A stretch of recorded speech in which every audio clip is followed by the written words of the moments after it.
Now, presently you're living within three separate but interconnected worlds. The first of these worlds is true, the second is false, and the third, sadly, is essentially non-existent. So we're going to take a look at these three separate worlds and your place within them in order to understand how to build what lasts. And this is something that's very important to every human being because presently everything that we create does not last. And the first piece to this puzzle is understanding God's world. God's world is the first world, the true world, and it's the created order, which is separate from human manipulation. Ironically, though, this actually also includes the human body. The human body is not made by human beings. It's not a creation of you. It was given to you by God. So the male and the female body are actually part of God's world.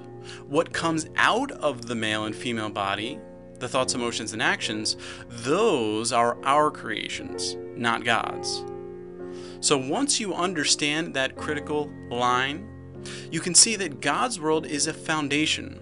Both the resources of the material world and the creative potential of the human body are the foundation upon which we as a race build man's world.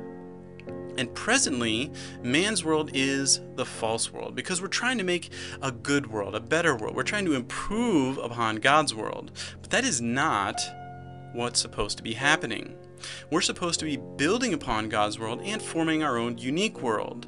So in a sense, we're doing things technically correct. We're placing our creations on top of the foundation of nature, and we're covering everything, which we're supposed to be doing.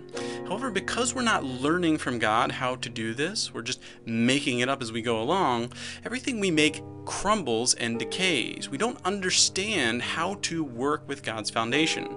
So we're just guessing as we go along. And creation doesn't even recognize what we're doing. It looks foreign to creation. So it just comes in and reclaims whatever we've built the moment we stop keeping it at bay and returns all of our hard work back to dust.